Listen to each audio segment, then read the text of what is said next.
अस्सलाम वालेकुम लर्नर्स। आज के लेक्चर में हम डिस्कस करेंगे टू फेज मेथड। जैसे कि नाम से ही पता चल रहा है, इसमें क्या होगा, हमारे पास जो क्वेश्चन गिवन होगा उस पे दो फेजेस होंगे, ठीक है। और होता क्या है कि हम फेज वन को सोल्व करते हैं, वहां से अगर हमें फिजिबल सोल्यूशन मिलता है तो हम फेज टू पे जाते हैं, अदरवाइज हम फेज वन पे ही अपना क्वेश्चन स्टॉप कर देते हैं। अब देखते हैं, इस पे बेस्ड एक क्वेश्चन करते हैं कि किस तरह से फेज वन का क्वेश्चन आता है और उसको हम सोल्व कैसे करते हैं। जैसे यहाँ पर देखिए, हमें एक क्वेश्चन गिवन है, इसमें हमारे पास ये एक ऑब्जेक्टिव फंक्शन गिवन है, maximize G is equal to 4x plus 5y, और साथ में ये कॉन्स्टेंट्स गिवन है और इसे कहा गया है कि सोल्व करें आप टू फेज मेथड से। तो जब भी हमारे पास क्वेश्चन आएगा, सबसे पहले हमने फेज वन पे आना है। फेज वन में हम क्या करेंगे, ये जो कॉन्स्टेंट्स हमें गिवन है इनको हम स्टैंडर्ड फॉर्म में कन्वर्ट करेंगे, ठीक है। ये कॉन्स्टेंट को स्टैंडर्ड फॉर्म में कन्वर्ट करना है, जैसे बिग एम मेथड में किया था। अगर आपने बिग एम मेथड नहीं समझा तो उसकी वीडियो भी हमारे चैनल पर मौजूद है, आप देख सकते हैं। अदरवाइज यहाँ पर जितना उसका यूज आएगा वो मैं आपको साथ साथ समझाती जाऊंगी। यहाँ पर देखिए, अब हमने क्या करना है, फर्स्ट स्टेप हमारा फेज वन का क्या है, यहाँ पर नोट कर लीजिए। ये आसानी के लिए होता है ताकि माइंड में एक स्केच बन जाए क्वेश्चन को सोल्व कैसे करना है। तो हम स्टेप वन मान लेते हैं। स्टेप वन हमारा क्या है कि ये जो कॉन्स्टेंट गिवन है इनको हमने क्या करना है, स्टैंडर्ड फॉर्म में कन्वर्ट करना है। अब स्टैंडर्ड फॉर्म में कन्वर्ट करने का तरीका क्या होता है, जैसे ये 2x प्लस 3y लेस और इक्वल 6 है। अगर लेस और इक्वल का साइन आ रहा होगा तो वहां पर हम एक स्लैक वेरिएबल ऐड करेंगे, ठीक है। स्लैक वेरिएबल को हमने ऐड करना है। आप इसको याद इस तरह से कर सकते हैं, क्योंकि देखिए ये वाली चीज लेस इक्वल है, ये लेस है, तो इसको इक्वल बनाने के लिए हमें क्या करना पड़ेगा, इसमें कुछ ना कुछ ऐड करना पड़ेगा। तो इसीलिए अगर लेस इक्वल का साइन आ रहा होगा तो आप वहां पर एक स्लैक वेरिएबल ऐड करेंगे स्टैंडर्ड फॉर्म में कन्वर्ट करते हुए। और अगर ग्रेटर इक्वल का आ रहा होगा साइन तो वहां पर आप क्या करेंगे, एक स्लैक या सरप्लस वेरिएबल को आप सब्सट्रैक्ट करेंगे और उसके साथ आप एक आर्टिफिशियल वेरिएबल को ऐड करेंगे। उस आर्टिफिशियल वेरिएबल को आप आर या ए कुछ भी नाम दे सकते हैं। अब यहाँ पे आप इसको इस तरह से याद कर सकते हैं कि जब ग्रेटर का साइन आ रहा है तो यानी कि ये वाली साइड ग्रेटर है, इसको इक्वल करने के लिए हम इसमें से कुछ चीज सब्सट्रैक्ट करेंगे, और कुछ सब्सट्रैक्ट कर रहे हैं तो उसको बैलेंस करने के लिए साथ में एक आर्टिफिशियल वेरिएबल हम ऐड भी करेंगे, ठीक है। अब आ जाते हैं यहाँ पे। स्टेप वन में हमने क्या करना है, इन कॉन्स्टेंट को हमने चेंज कर दिया स्टैंडर्ड फॉर्म में, जैसे मैंने आपको यहाँ पे बताया। तो यहाँ पे लेस इक्वल का साइन था तो हमने एक स्लैक वेरिएबल ऐड कर दिया। नीचे वाले में ग्रेटर इक्वल का साइन था तो हमें पता है एक स्लैक वेरिएबल को माइनस करेंगे, साथ में एक आर्टिफिशियल वेरिएबल ऐड करेंगे, ठीक है। यहाँ पे पहला जो हमने स्लैक वेरिएबल लिया था उसको S1 का नाम दिया, दूसरे को S2 का नाम दे लिया, और आर्टिफिशियल वेरिएबल जो हमने यूज किया है उसको नाम दिया है R1 का। तो ये हमारे पास इन दोनों इक्वेशंस को हमने स्टैंडर्ड फॉर्म में कन्वर्ट कर लिया। अब हमारा यहाँ पे आएगा सेकंड स्टेप। सेकंड स्टेप में हमने क्या करना है, सेकेंड स्टेप में हम ये करेंगे, ये जो हमारे पास फंक्शन गिवन है, एक तो हमारे पास ऑब्जेक्टिव फंक्शन ये वाला गिवन है, ठीक है। ऑब्जेक्टिव फंक्शन एक हमारे पास क्वेश्चन में गिवन होगा, और एक ऑब्जेक्टिव फंक्शन फेज वन के लिए हम खुद से बनाएंगे। वो किस तरह से बनाएंगे, उसको नाम हम दे लेते हैं W का, और इक्वल आएगा R1 के। और यहाँ पर आपने ये चीज नोट करनी है कि अगर मैक्सिमाइज जी आपका ऑब्जेक्टिव फंक्शन अगर मैक्सिमम में गिवन होगा तो न्यू फंक्शन जो आप बनाएंगे वो W इक्वल माइनस R1 के लेंगे, और अगर यहाँ पर मिनिमम में होगा तो W इक्वल खाली R1 लेंगे, माइनस साथ में नहीं आएगा, ठीक है। अब देखिए, हमने ये न्यू फंक्शन बना रहे हैं W इक्वल माइनस R1, यहाँ पर R1 की वैल्यू पुट कर देनी है। R1 की वैल्यू कहाँ से आएगी, ये वाली इक्वेशन जहाँ पे R1 यूज हो रहा है यहाँ से हम R1 की वैल्यू निकालेंगे। R1 इधर पड़ा रहेगा, बाकी सारी टर्म्स को उधर ले जाएंगे, तो ये हमारे पास R1 की वैल्यू आ गई है। ये जो R1 की वैल्यू आई है इसे यहाँ पर सब्सटीट्यूट करेंगे तो ये चीज आ जाएगी। माइनस को अंदर मल्टीप्लाई किया, इस तरह से इक्वेशन आ गई। अब आपने यहाँ पे क्या करना है, ये चीज नोट करें। यहाँ पे जब W की ये वैल्यू आप निकाल लेंगे उसके बाद आप क्या करेंगे, W वाली टर्म के साथ ये बाकी सारी वैल्यू जो है इसको भी W वाली टर्म के साथ ले जाएंगे। यहाँ पे इस साइड पे सिर्फ आप कांस्टेंट वैल्यू छोड़ेंगे। इस पूरी इक्वेशन में आप देखेंगे कौन सी वाली कांस्टेंट टर्म है, यहाँ पे कांस्टेंट टर्म हमारे पास क्या आ रही है, -3। तो -3 इस तरफ पड़ा रहेगा, बाकी सारी टर्म्स इधर आ जाएंगी W के साथ। तो ये हमारे पास फाइनल इक्वेशन इस तरह से आ जाएगी। तो अब हमने क्या किया, फर्स्ट स्टेप में हमने क्या किया था, कांस्टेंट को स्टैंडर्ड फॉर्म में कन्वर्ट किया था। सेकेंड स्टेप में हमने क्या किया, अपना एक ऑब्जेक्टिव फंक्शन W बनाया है और उसको भी हमने स्टैंडर्ड फॉर्म में कन्वर्ट कर लिया है, ठीक है।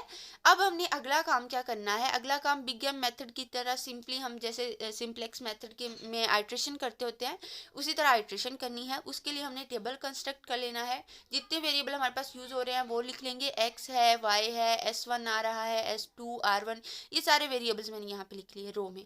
और कॉलम में हमने कौन से वेरिएबल लिखने हैं, बेसिक वेरिएबल। अब बेसिक वेरिएबल कौन से वेरिएबल होते हैं, जो हमने खुद से ऐड किए थे या सब्ट्रैक्ट किए थे, ठीक है।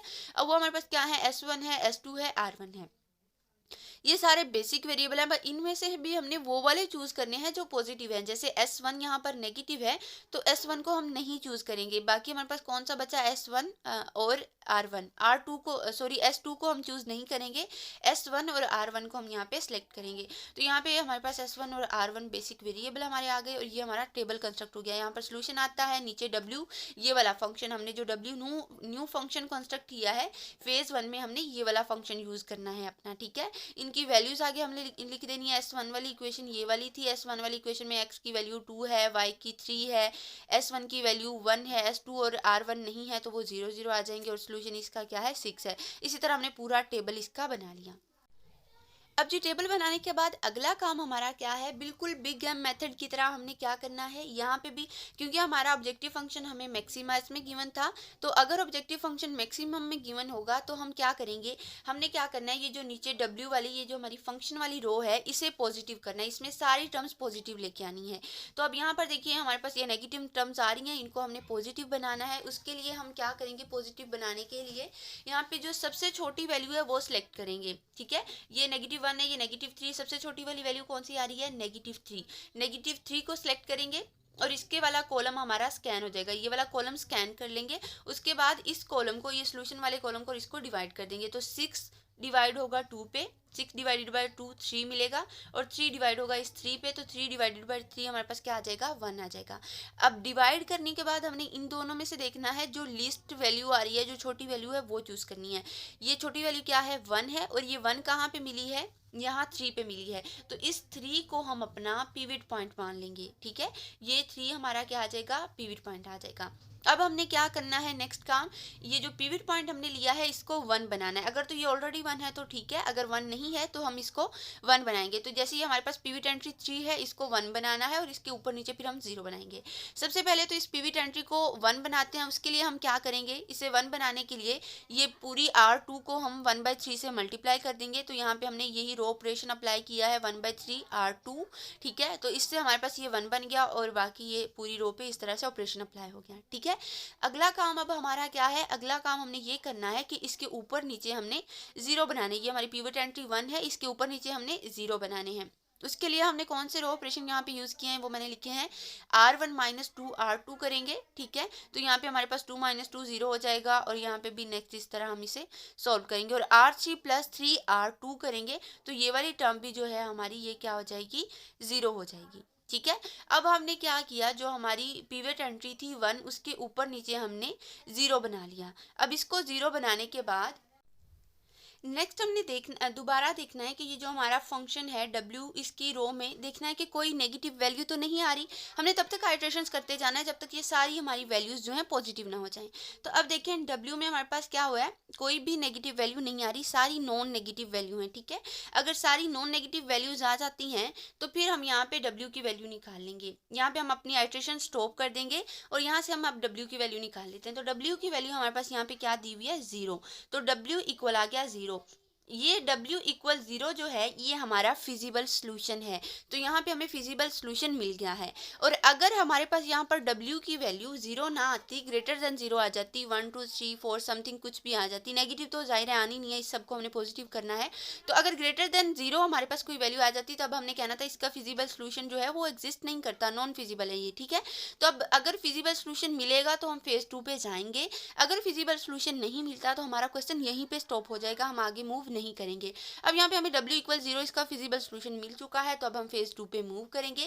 फेज 2 पे जाते हुए हमने क्या करना है, यहाँ पे एक चीज और देख लीजिए, यहाँ पे हमारे पास बेसिक वेरिएबल थे S1 और R1, ठीक है। तो बेसिक वेरिएबल S1 R1 है और यहाँ पे हमारी पिवट एंट्री जो हमने ली हुई थी वो इस रो में आ रही थी, X वाली कॉलम में आ रही थी, और वो हमने यहाँ पे लिया था, पिवट एंट्री हमारी 3 थी, ठीक है। 3 को हमने 1 बनाया, उसके ऊपर नीचे 0 बनाया। तो जो पिवट एंट्री हम लेंगे वो जिस कॉलम में आ रही होगी, जब हम उसको 0 मतलब इस तरह से चेंज कर लेंगे 1 और उसके ऊपर नीचे 0 बना लेंगे, तो उसके बाद क्या होगा, वो जो पिवट एंट्री है उसके यहाँ पे जो रो आ रही है PV90, यहाँ पे इसकी रो में कौन सा एलिमेंट था, R1 था। इस R1 को x के साथ एक्सचेंज कर देंगे, यानी कि ये जो बेसिक वेरिएबल इसका R1 था, अब वो क्या बन जाएगा, x बन जाएगा। ठीक है, तो ये आपने ध्यान रखना है, इसको यहाँ पे अब R1 नहीं लिखना, x लिखना है जब इसके ऊपर नीचे 0 बना लेंगे। ठीक है, अब हम आ जाते हैं फेज 2 पे। फेज 2 पे आएंगे तो ये जो लास्ट आइट्रेशन का ये जो टेबल हमें मिला है, इस टेबल को हम एज इट इज नीचे लिख लेंगे। बस इसमें जो आर्टिफिशियल कॉलम, आर्टिफिशियल वेरिएबल वाला कॉलम होगा, उसको हमने डिलीट कर देना है। ठीक है, ये हमारे पास टेबल बना था फाइनल टेबल लास्ट आइट्रेशन का, उसको हमने नीचे एज इट इज लिख लिया है। बस उसमें ये जो आर्टिफिशियल वेरिएबल वाला कॉलम है, उसको हमने डिलीट कर दिया है। अब ये हमारी फेज 2 स्टार्ट हो चुकी है। अब फेज 2 में एक और चेंजिंग आएगी, वो क्या है कि हमने यहाँ पे जो फंक्शन यूज करना है, वो हमने अपना ओरिजिनल फंक्शन जी यूज करना है, जो हमें क्वेश्चन में गिवन था। एक तो यहाँ पे हमने फेज 1 में डब्ल्यू यूज किया था ना, जो हमने खुद से बनाया था, लेकिन यहाँ पर फेज 2 में हम जी यूज करेंगे, जो हमें क्वेश्चन में गिवन होगा।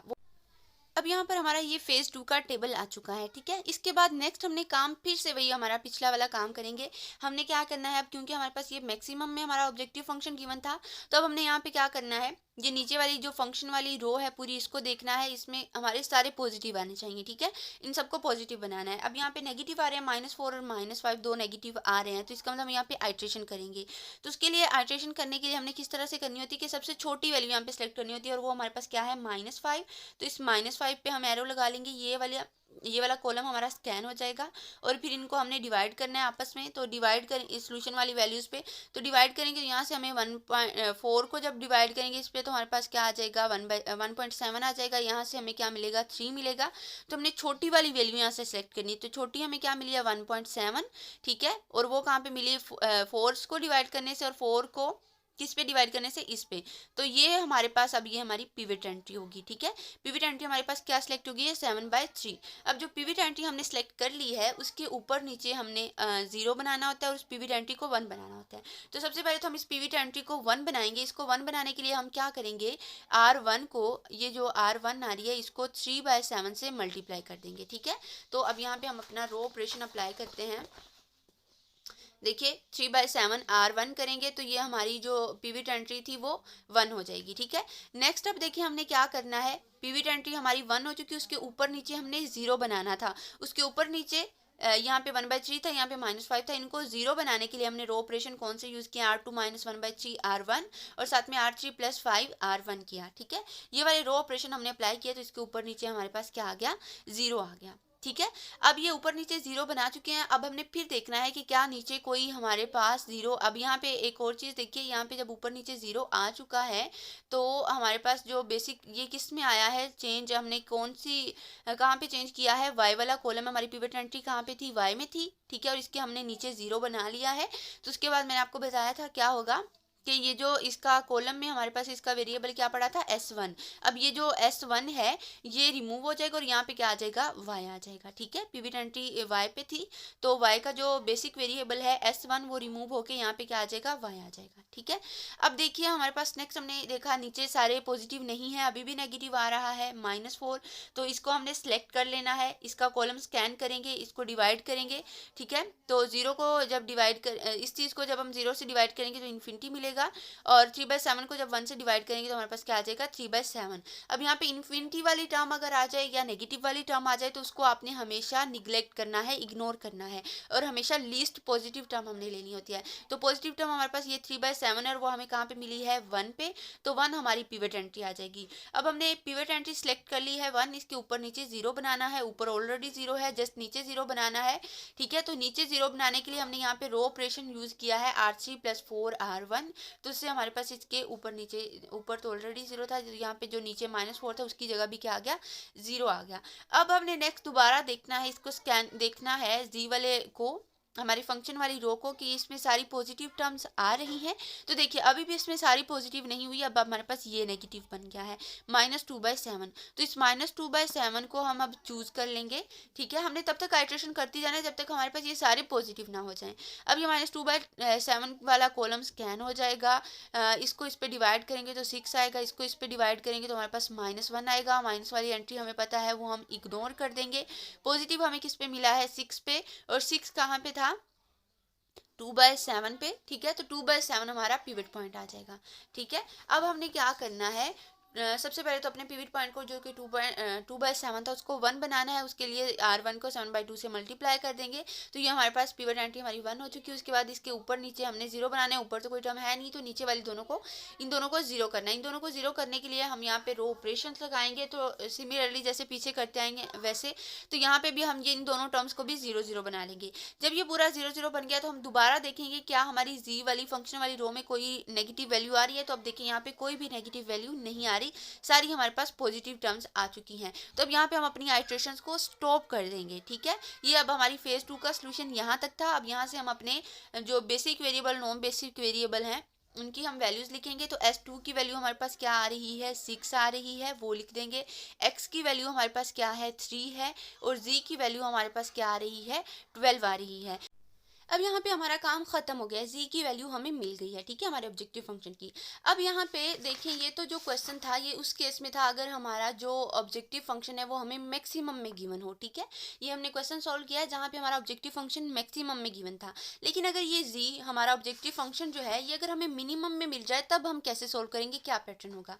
उसके लिए देखिए थोड़ा सा माइनर सा चेंज है, वो आप देख लें यहाँ पे। जैसे ये मैंने एक एग्जाम्पल यहाँ पे उठाई है, इसमें हमने 2 फेज मेथड से सोल्व करना है इस क्वेश्चन को। यहाँ पे हमारे पास जो जी है ऑब्जेक्टिव फंक्शन वो मिनिमम में गिवन है। तो उसके लिए आप क्या करेंगे, उसके लिए सबसे पहले तो हम क्या करेंगे, जो हमारी इक्वेशन है ऑब्जेक्टिव फंक्शन मिनिमम वाला, इसको हम मैक्सिमम में कन्वर्ट कर लेंगे। उसके लिए हम क्या करेंगे, इस इक्वेशन को माइनस से मल्टीप्लाई कर देंगे। जैसे यहाँ पे मैंने किया, इसको माइनस से मल्टीप्लाई किया तो ये जो हमारा फंक्शन था ये मिनिमम से अब मैक्सिमम में चेंज हो गया, ठीक है, मैक्सिमम जी आ गया। अब ये आ गया। इसके बाद क्योंकि अब हमारा ऑब्जेक्टिव फंक्शन ही मैक्सिमम में चेंज हो चुका है तो अब बाकी सारा पैटर्न हमारा पीछे वाला फॉलो होगा जैसे हमने पिछले क्वेश्चन में किया। अब यहाँ पे हम क्या करेंगे, सबसे पहले स्टेप 1 हमें पता है क्या करना है, हमने यहाँ पे इसको कन्वर्ट कर लेना है स्टैंडर्ड फॉर्म में। यहाँ पे देखिए ग्रेटर इक्वल का साइन है तो हमारे पास क्या होगा, एक स्लैक वेरिएबल सब्सट्रैक्ट होगा, साथ में एक आर्टिफिशियल वेरिएबल ऐड होगा। यहाँ पर भी ग्रेटर इक्वल का साइन है, यहाँ पे भी एक स्लैक वेरिएबल सब्सट्रैक्ट होगा, एक आर्टिफिशियल वेरिएबल ऐड होगा।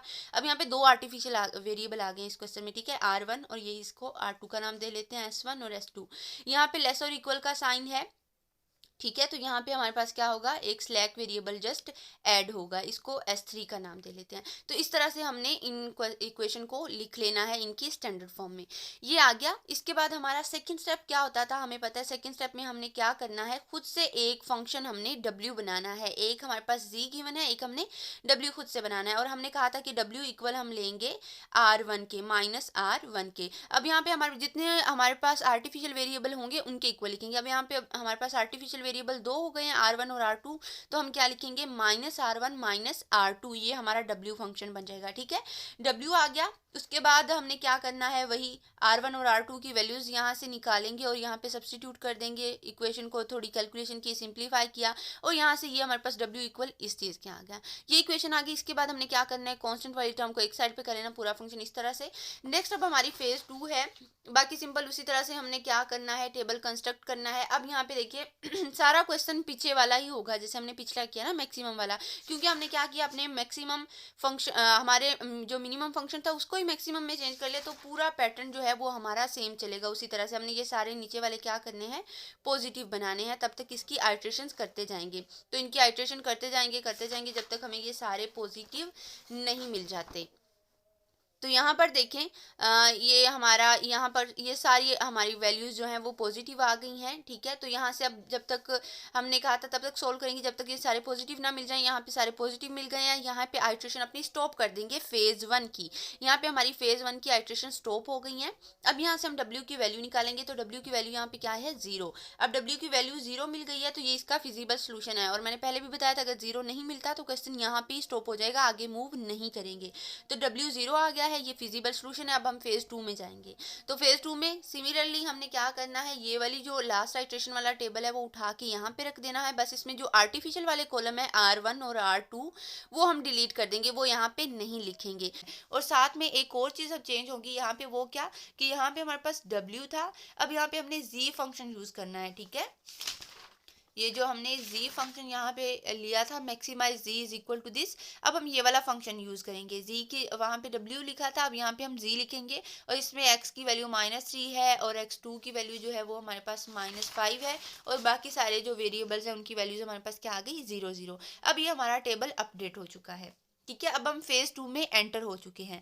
अब जो हमारे पास यहाँ पे केस है वो मिनिमाइजेशन का केस यूज होगा, क्योंकि हमने फंक्शन कौन सा यूज किया है, z यूज किया है, ठीक है। अब यहाँ पे आपने एक और चीज कंफ्यूज नहीं होनी कि z की जो हमने वैल्यू ली है ना, z की वैल्यू हमने ये वाली ली है जो मैक्सिमाइज हमने z को बना लिया था, लेकिन बेसिकली हमारा जो फंक्शन z जो है वो है तो मिनिमम में, क्वेश्चन में तो हमें मिनिमम में गिवन है ना, तो इसलिए हम यहाँ पे कंसीडर क्या करेंगे, मिनिमम वाला केस कंसीडर करेंगे। और मिनिमम में हमें पता है, मिनिमम के लिए जब हम आइट्रेशंस करते हैं, जैसे एम्बिगम मेथड में भी की थी, तो उसमें हमें यहाँ पे नीचे ये फंक्शन वाली रो में सारे नेगेटिव चाहिए होते हैं, नेगेटिव बनाने होते हैं। तो अब हम इसकी आइट्रेशन फेज 2 में जब हम आ चुके हैं मिनिमम के केस में, तो इसकी आइट्रेशन तब तक करेंगे जब तक नीचे सारे नेगेटिव ना मिल जाएं। तो यहाँ पर तो देखिए हमें आइट्रेशन करनी नहीं पड़ेगी, क्योंकि ऑलरेडी हमारे पास ये वैल्यूज जो है नेगेटिव हैं या फिर 0 है, तो ये हमारे पास नेगेटिव आ चुके हैं ऑलरेडी, तो यहाँ पे इसकी फर्दर आइट्रेशन नहीं होगी, हमारा काम यहाँ पे डन हो गया, ठीक है। अब यहाँ पे नेक्स्ट हमने क्या करना है, यहाँ पे हमें वैल्यूज चाहिए, ठीक है। x2 की हमें वैल्यूज यहाँ से मिल गई हैं, यहाँ पे हमारा काम खत्म हो गया, हमने अपने वेरिएबल्स की वैल्यू निकाल लेनी है। x2 की वैल्यू क्या आ गई हमारे पास 3, x1 की वैल्यू 2 है और s3 की वैल्यू हमारे पास क्या है, 32 है। लेकिन z की वैल्यू क्या आ रही है, 0, z की वैल्यू हमें नहीं मिल रही। अगर मैक्सिमम का क्वेश्चन हम कर रहे होते तो वो हमारा क्वेश्चन यहाँ तक डन हो जाना था, वहाँ पे हमें इन वेरिएबल्स की वैल्यू मिल गई और साथ में जी की भी कुछ ना कुछ वैल्यू मिलनी थी। यहाँ पे हमें जी की वैल्यू नहीं मिल रही। अब यहाँ मिनिमम का केस हमारे पास बेसिकली यहाँ से स्टार्ट होता है। अब इस केस में हमने जी की वैल्यू कैसे फाइंड करनी है, यहाँ पे थोड़ा डिफरेंस आएगा। जी की वैल्यू हम फाइंड करने के लिए हम करेंगे क्या, यहाँ पे ये जो बेसिक वेरिएबल वाली ये जो कॉलम होगा इसमें जो वैल्यूज हमें मिल रही हैं उनको हम यहाँ पे लिखेंगे ब्रैकेट में। x2 की वैल्यू क्या मिली है, हमें 3 मिली है। x1 की वैल्यू क्या मिली है, 2। और s3 है तीसरा वेरिएबल, उसकी वैल्यू क्या मिली है, 32। इन वैल्यूज को लिख लेंगे ब्रैकेट में और साथ ही इन्हीं वैल्यूज को यहाँ पे भी चेक करेंगे। पहले हमने इस तरफ चेक किया इनको, ठीक है, इस तरह से।